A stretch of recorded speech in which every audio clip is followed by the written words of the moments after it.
जय हिंद दोस्तों, यहाँ पर जल्दी से जुड़ जाइए क्योंकि यहाँ पर क्लास 12th के लिए जो आज की डेट में परीक्षा हुई सामान्य हिंदी की, वो पूरा का पूरा 100 नंबर सॉल्व करवाया जाएगा।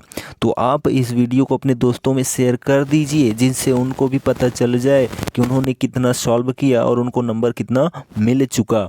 ठीक है, तो यहाँ पर हम वीडियो को देर न करते हुए शुरू करते हैं। तो यहाँ पर देखिए कि आपको 15 मिनट दिया गया था पढ़ने के लिए, तो 100 नंबर का पेपर था।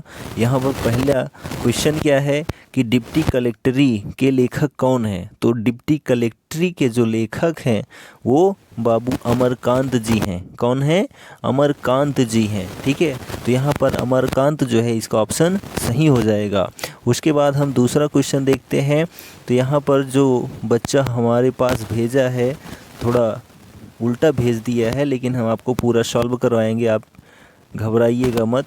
तो यहाँ पर देखिए जो दूसरा आता है ख नंबर, भारत की एकता के रचनाकार कौन है। तो भारत की एकता के रचनाकार जो हैं वो रामधारी सिंह दिनकर जी हैं। कौन है? रामधारी सिंह दिनकर जी। ठीक है, उसके बाद देखिए इसमें ग नंबर आता है क्वेश्चन।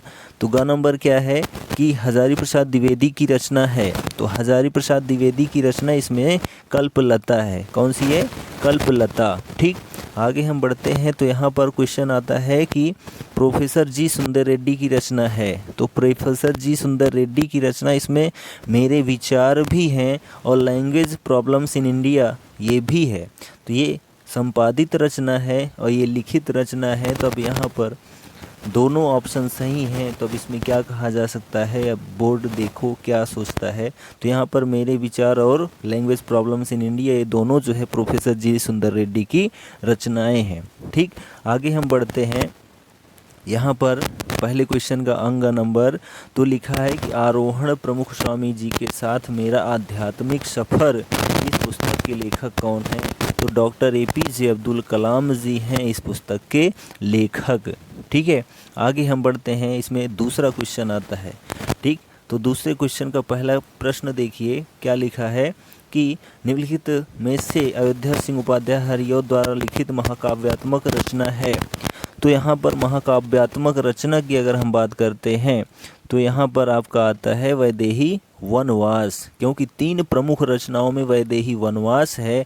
वैसे तो यहाँ पर सभी रचनाएं जो हैं अयोध्या सिंह उपाध्याय हरिऔध की ही हैं। ठीक है, और जो रसकलश है वो एक ग्रंथ है। तो यहाँ पर जो है वैदेही वनवास आपका ऑप्शन सही हो जाएगा। आगे हम देखते हैं ख नंबर। तो यहाँ लिखा है मैथिली शरण गुप्त की रचना है। तो मैथिली शरण गुप्त की जो रचना इसमें से है वो सिद्धराज है। कौन सी है?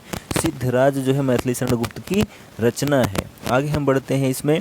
तो अज्ञेय जी को निम्नलिखित में से किस काव्य कृति पर ज्ञानपीठ पुरस्कार मिला था।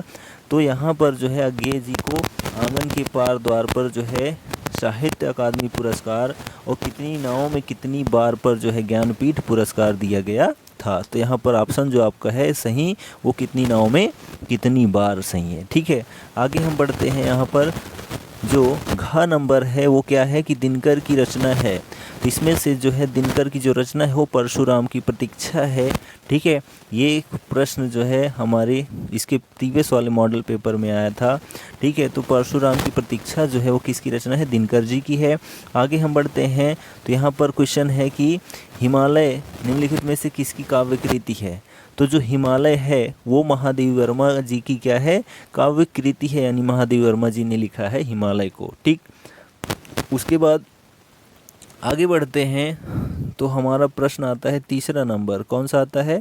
तीसरा नंबर। तो यहाँ पर हमको ढूंढना पड़ रहा है तीसरा प्रश्न कहाँ है, ये है। ठीक, तो तीसरा प्रश्न देखिए क्या कहता है। गद्यांश पर आधारित 5 प्रश्न आते हैं, 10 नंबर मिल जाता है। तो यहाँ पर हम गद्यांश अगर पढ़ें तो साहित्य, कला, नृत्य, गीत, आमोद प्रमोद अनेक रूपों में राष्ट्रीय जन, यहाँ पर राष्ट्रीय आ गया। तो राष्ट्रीय के अंतर्गत ही राष्ट्रीय या फिर संस्कृति आ गया। तो हम समझ सकते हैं कि ये राष्ट्र के स्वरूप से लिया गया है। किससे लिया गया है? राष्ट्र के स्वरूप से लिया गया है, जिसको किसने लिखा है?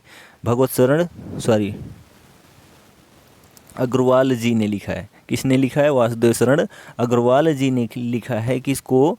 ये राष्ट्र का स्वरूप को। ठीक है, तो ये वही पाठ है, यानी 2 नंबर हमको प्राप्त हो गया। उसके बाद यहाँ पर प्रश्न आता है कि राष्ट्रीय जन अपने अपने मानसिक भावों को किन रूपों में प्रकट करते हैं, तो यहाँ पर आंसर हो जाएगा साहित्य, कला, नृत्य, गीत, आमोद प्रमोद आदि रूपों में प्रकट करते हैं। उसके बाद दूसरा क्वेश्चन है कि संस्कृत के आनंद पक्ष को कौन स्वीकार करता है, तो संस्कृत के आनंद पक्ष को जो स्वीकार करता है वो हमारा मन स्वीकार करता है। ठीक है, और उसके बाद देखिए तीसरा क्वेश्चन है कि मानसिक और स्वास्थ्यकर शब्दों के अर्थ क्या होंगे, तो मानसिक का जो अर्थ होता है मन के ऊपर, ठीक है, जो मानसिक का होता है वो मन संबंधी होता है या मन की कल्पनाएं होती हैं जो हमारे स्वीकार करते हैं मन।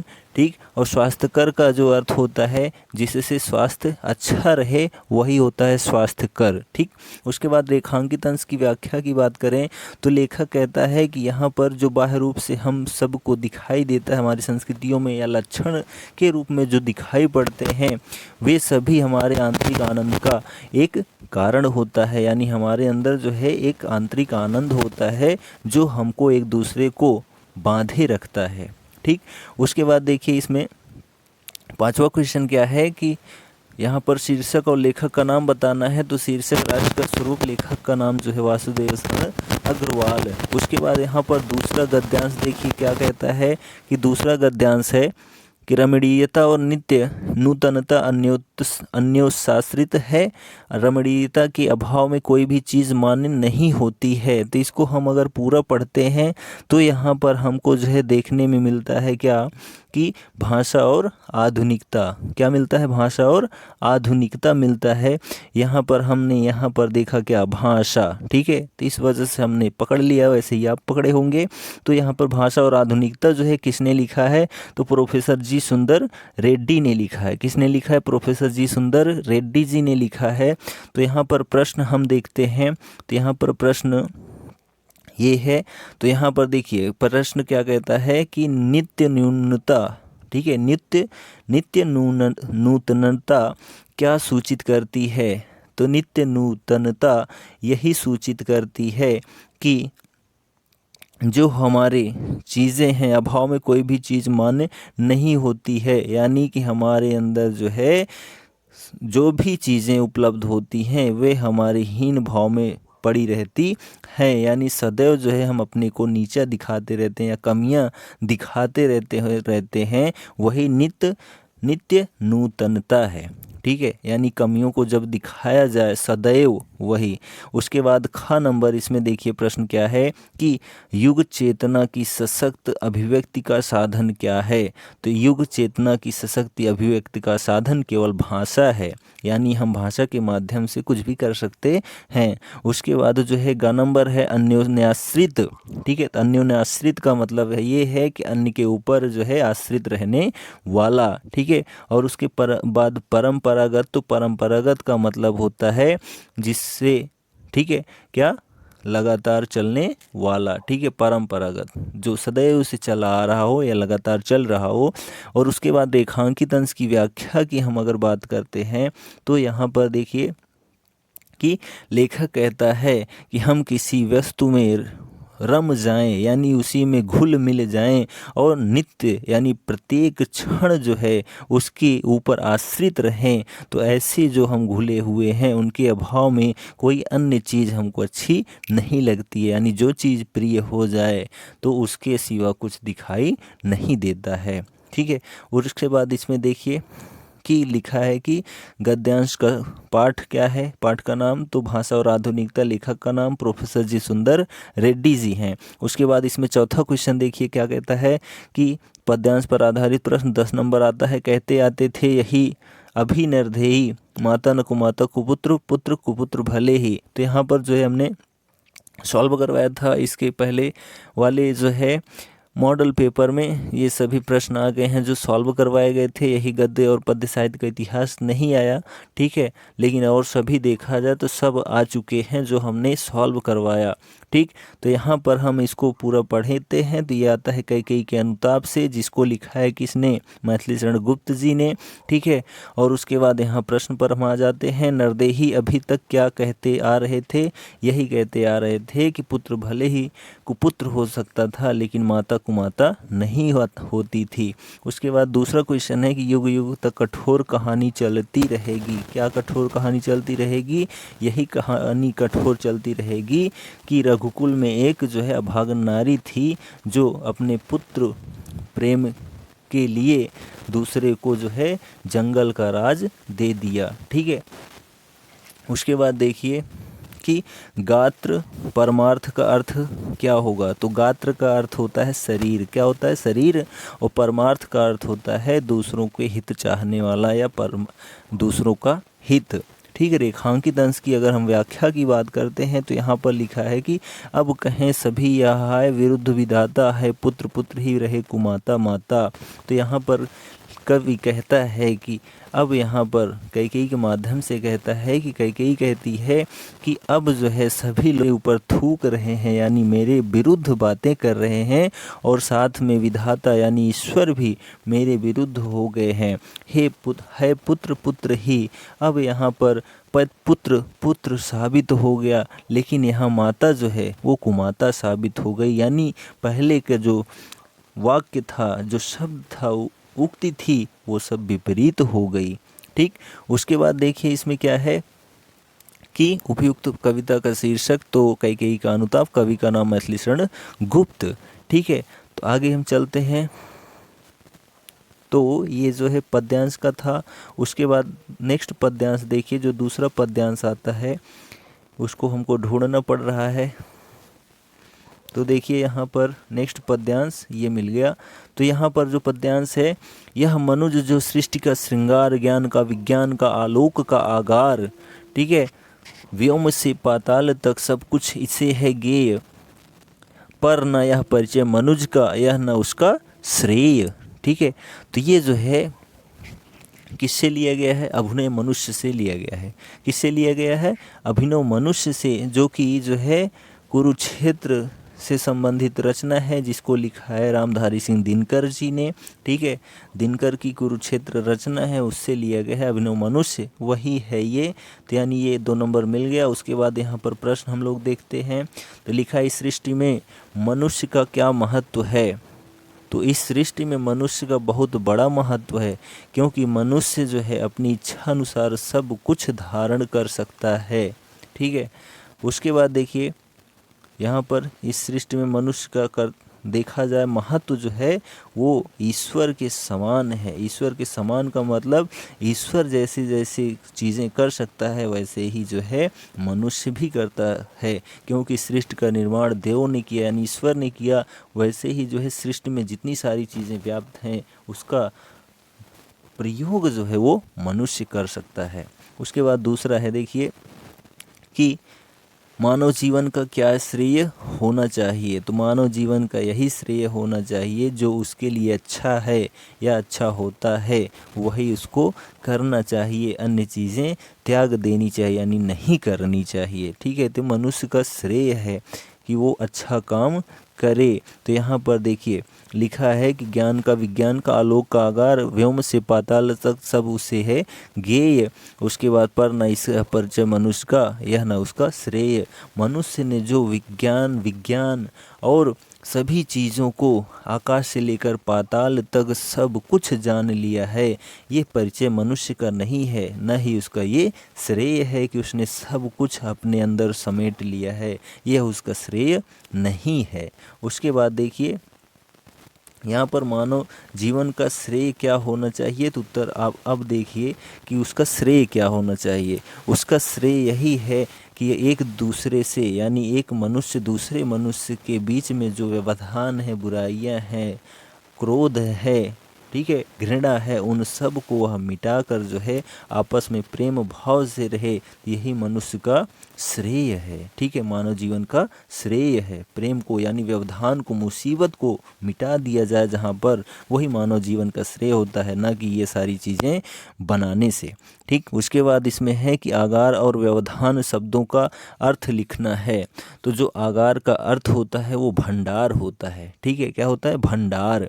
और उसके बाद व्यवधान का मतलब होता है दूरी मिटाना। ठीक है, दूरी मिटाना का मतलब ये है कोई भी अगर मुसीबत आई है, ठीक है, दो चीज़ों के बीच में, तो उन सबको ख़त्म कर देना ही व्यवधान होता है। ठीक है, और उसके बाद देखिए रेखांकित अंश की व्याख्या कीजिए। तो यहाँ पर आप देखें तो व्योम से पाताल तक सब कुछ हिस्से है गेय, यह न परिचय मनुज का, यह न उसका श्रेय। यहाँ पर जो है कवि कहते हैं कि जो मनुष्य है वो इसका श्रेय ये नहीं है कि उसने आकाश से लेकर पाताल तक सब कुछ छानबीन कर लिया है, यानी चलनी की तरह चाल लिया है, यह उसका परिचय नहीं है, यह न उसका श्रेय ही है जो ऐसा उसने किया है। ठीक है, इसका अर्थ हो गया।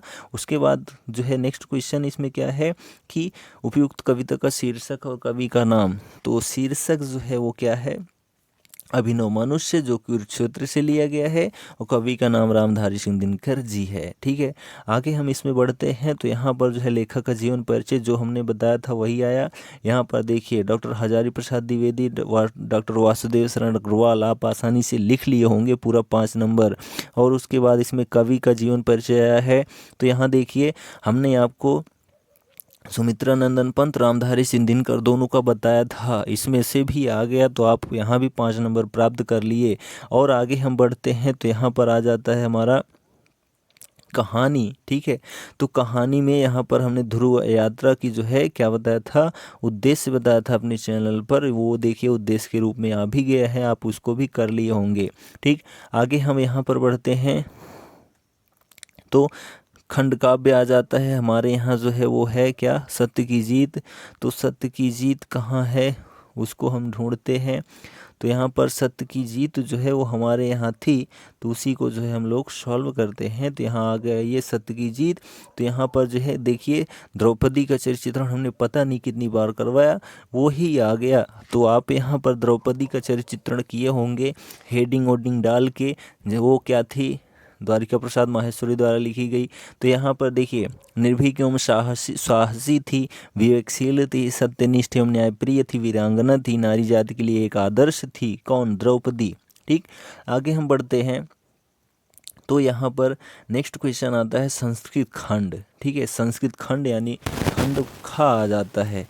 तो यहाँ पर देखिए आप जो संस्कृत खंड है इसमें भी जितना भी देखा जाए श्लोक या फिर गद्यांश आया है उन सब को हमने पढ़ाया है, लेकिन आप पता नहीं पढ़े थे कि नहीं पढ़े थे, लेकिन हमने सबको पढ़ाया है। ठीक है, तो चलिए यहाँ पर हम देख लेते हैं ये लिया कहाँ से गया है। तो देखिए यथै वोपकरणवताम जीवनम तथैव ते जीवनम स्यात्। तो यहाँ पर हम इसको पूरा पढ़ते हैं तो ये हमको मिलता है आत्मज्ञ एवं सर्वज्ञ से। ठीक है, तो ये आत्मज्ञ एवं सर्वज्ञ से लिया गया है। ठीक, हमको यहाँ पर 2 नंबर मिल गया। अब हमको क्या कर देना है, व्याख्या कर देनी यानी अनुवाद कर देना है। तो यहाँ पर हम देखते हैं अनुवाद इसका क्या होता है कि यथैवोपकरणावताम जीवनम तथैव ते जीवनम स्यात्। ठीक है, तो यहाँ पर संपत्ति से अमरता की आशा नहीं है। ठीक है, तो यहाँ पर कहा जा सकता है कि संपत्ति से जीवन की आशा नहीं है, यानी अमरता की आशा नहीं है। तुम्हारा जीवन भी वैसा ही हो जाएगा जैसा साधन संपन्नों का जीवन होता है। ठीक है, उसके बाद देखिए कि अमृतत्वस्य तु नाशास्ति वित्तेन इति। यहाँ पर संपत्ति से अमरता की आशा नहीं है। स मैत्रेयी उवाच, मैत्रेयी बोली, ए न हम नामृता श्याम कि हम तेन कुर्याम। मैं जिससे अमर न हो सकूंगी उसका क्या करूंगी। यदेव भगवान केवल ममृत त्व साधनम जानाति तदेव में ब्रूहि। भगवान आप जो अमरता का साधन जानते हैं केवल वही मुझे बताएं। याज्ञवल्क्य उवाच, याज्ञवल्क्य ने कहा प्रिया न सती त्वम प्रियम भाषते, तुम मेरी प्रिय हो और प्रिय बोल रही हो। एहि उपविश व्याख्यास्मि ते अमृत साधनम, इसलिए आओ बैठो, मैं तुमसे अमृत तत्व के साधन की व्याख्या करूँगा। उसके बाद बोलते हैं याज्ञवल्क उवाच, याज्ञवल्क ने कहा कि न वा अरे मैत्रिये, अरे मैत्रिये, पत्यु कामाय पति प्रियो भवति। अरे मैत्रिये, पति की कामना के लिए प्रिय नहीं होता। आत्मनस्तु वै कामाय पति प्रियो भवति, पति तो अपनी ही कामना के लिए प्रिय होता है। ठीक है, तो ये जो है आत्मज्ञ एवं सर्वज्ञ से लिया गया था। उसके बाद हम दूसरा अगर देखते हैं तो यहाँ पर जो दूसरा है वो देखिए कहाँ से लिया गया है। अतीते प्रथम कल्पे जना एकम विविरोकम सौभाग्य प्राप्तम सर्वकारम। यहाँ पर हम देखते हैं पूरा पढ़ने के बाद हमको यहाँ पर दिखाई दे रहा है उलूकम। ठीक है, तो यहाँ पर उलूक जातकम से लिया गया है। कहाँ से लिया गया है? उलूक जातकम से लिया गया है। ठीक है, तो ये जो है उलूक जातकम जो है हमने आपको इसके पहले जो मॉडल पेपर सॉल्व करवाए थे वहाँ से ही जो है क्या है लिया गया है। लिया गया का मतलब ये सभी हमने आपको सॉल्व करवाए हैं। तो चलिए देख लेते हैं इसकी व्याख्या क्या कहती है कि अतीते प्रथम कल्पे जना एकम अभिरूपम सौभाग्य प्राप्तम सर्वकार परिपूर्णम पुरुष राजानुकुर्मन। यहाँ पर जो है प्राचीन काल में प्रथम युग के लोगों ने एक विद्वान सौभाग्यशाली एवं सर्वगुण संपन्न पुरुष को राजा बनाया। चतुष्पदा अपि सन्निपत्य एक सिंहा राजानुकुर्वन। चौपायों यानी पशुओं ने भी इकट्ठे होकर एक शेर को जंगल का राजा बनाया। ततः शकुनि निगड़ाः हिमवत प्रदेशे एकस्मिन् पाषाणे सन्मित मनुष्येषु राजा प्रज्ञाप्यते तथा चतुष्पदैव च। उसके बाद हिमालय प्रदेश में एक चट्टान पर एकत्र होकर पक्षीगणों ने कहा कि मनुष्यों में राजा जाना जाता है और चौपायों में भी, किंतु हमारे बीच कोई राजा नहीं है। पुरंतरे राजा नास्ति, हमारे बीच कोई राजा नहीं है। अराजको वासो नाम च वर्तते, बिना राजा के रहना उचित नहीं है। उसके बाद देखिए एको राजस्थाने स्थापयितव्यः इति उक्तवन्तः। एक को राजा के पद पर बैठाना जरूरी है। अथ ते परमस्य लोकयंत्रः एकमुलूकम दृष्ट्वा अयम में रोचते इत्योलोचनम। तत्पश्चात उन सब ने एक दूसरे पर दृष्टि डालते हुए एक उल्लू को देखकर कहा, हमें यह पसंद है। अयम नो रोचते, हमें यह पसंद है। ठीक है, तो ये जो है जातक कथा के उलूक जातकम से लिया गया था। उसके बाद हम आगे बढ़ते हैं तो यहाँ पर क्या हमें दिखाई देता है कि विद्या विवादाय धनम मदाय, महत्वपूर्ण श्लोकों के अंतर्गत हमने इसको पढ़ाया था। तो यहाँ देखिए खलस्य साधु विपरीत मेज ज्ञानाय दानाय च रक्षणाय। तो यहाँ पर हम देखते हैं, ठीक है, साधु, ठीक है, साधु। तो साधु जो होते हैं यानी संत लोग जो होते हैं यानी जो ज्ञानी लोग होते हैं, ठीक है, यहाँ पर हम पहले खलश की बात करते हैं। तो विद्या विवादाय धनम मदाय शक्ति परेशान परिपीडनाय, जो दुष्ट व्यक्ति होते हैं उनकी जो विद्या होती है वाद विवाद के लिए यानी लड़ाई झगड़े के लिए, धनम मदाय, और जो धन होता है उसको जो है क्या करते हैं घमंड के लिए प्रयोग करते हैं। शक्ति परेशान परिपीडनाय, और जो शक्ति होती है उससे जो है दूसरों को कष्ट पहुंचाते हैं। लेकिन यहाँ पर विपरीत में ज्ञान आया साधु, जो साधु लोग होते हैं वो जो है विद्या जो है ज्ञान के लिए और संपत्ति जो है दान के लिए और जो है शक्ति दूसरों की रक्षा के लिए प्रयोग करते हैं। तो ये सुभाषित अर्थवाणी से लिया गया है श्लोक है। दूसरा देखिए इसमें क्या है श्लोक, तो जो दूसरा श्लोक है वो जो है महामना मालवीय से लिया गया है। जयंती, हमने इसको कई बार बताया। तो जयंती ते महाभागा जन सेवा परायण जरा मृत्यु अभिम नास्ति ऐसाम कीर्तितनो क्वचित।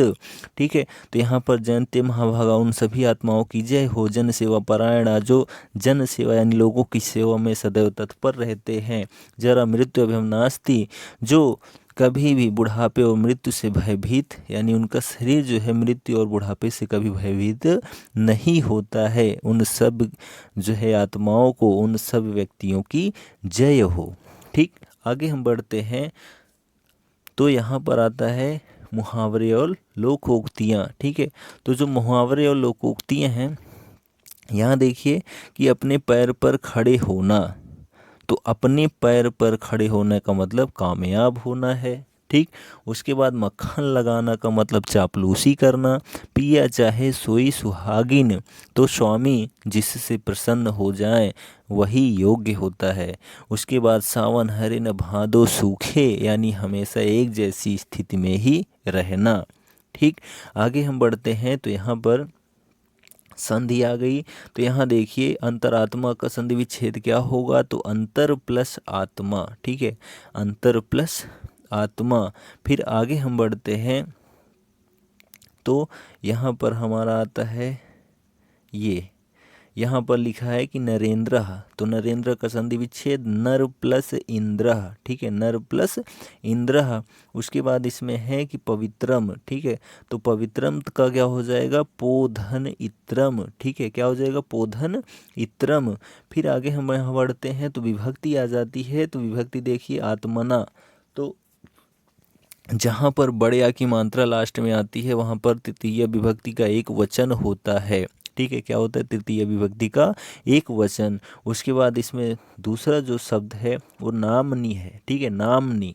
तो जो नामनी हमने बताया था कि सप्तमी विभक्ति के एक वचन में जो है छठी की मात्रा लगती है, तो यहाँ सप्तमी का एक वचन हो जाएगा नामनी। ठीक है, आगे हम बढ़ते हैं तो इसमें जो है नेक्स्ट क्वेश्चन जो आता है हमारा शब्द युग में से, तो यहाँ देखिए लिखा है अभय उभय। अभय, अभय का मतलब होता है भय रहित यानी निडर, और उभय का मतलब होता है, उभय का मतलब दो चीज़ें हो, तो यानी दोनों।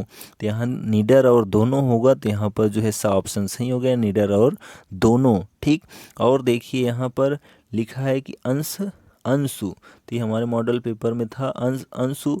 तो यहाँ पर एक अंश का मतलब होता है भाग और दूसरे का होता है सूर्य, तो यहाँ पर भाग और सूर्य हो जाएगा। क्या हो जाएगा, भाग और सूर्य। ठीक है, आगे हम बढ़ते हैं। यहाँ पर देखिए एक शब्द के दो अर्थ, काल, तो ये हमारा मॉडल पेपर में आया हुआ शब्द है। तो काल का मतलब होता है समय, मृत्यु, अकाल। ठीक है, और चपला का मतलब होता है बिजली, स्त्री, लक्ष्मी, चंचल। ठीक है, नाग का अर्थ जो होता है वो सांप होता है, पर्वत होता है, हाथी होता है, बादल भी होता है, शीशा भी होता है। ठीक है, आगे हम बढ़ते हैं। यहाँ पर जो है अनेक शब्दों के लिए एक शब्द, तो जिसकी गणना ना की जा सके उसे अगणनीय बोलते हैं। ठीक, और जंगल की आग जो होती है उसको दावाग्नि बोलते हैं। ठीक है, या दावानल बोलते हैं। ठीक, जंगल की आग। आगे हम बढ़ते हैं तो यहाँ पर हमारा आगे क्वेश्चन कहाँ जाता है देखते हैं।